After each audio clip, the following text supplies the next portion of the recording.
ქვესადგურ ბათუმი 5-ზე მომხდარი დაზიანების გამო დღეს ბათუმში რამდენიმე უბანს დილის საათებში ელექტროენერგიის მიწოდება შეუწყდა.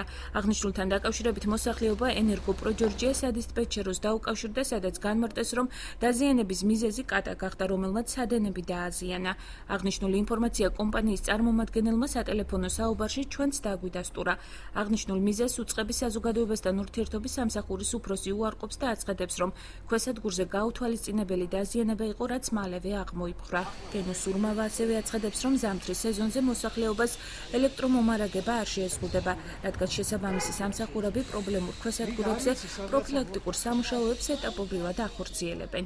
ბათუმი 5 ქვესადგური კატა შეძურა და მოახვედრა მოკლე ჩართვა და ახლა გაკეთება და 15 წუთში ჩაერთება ყველაფერი.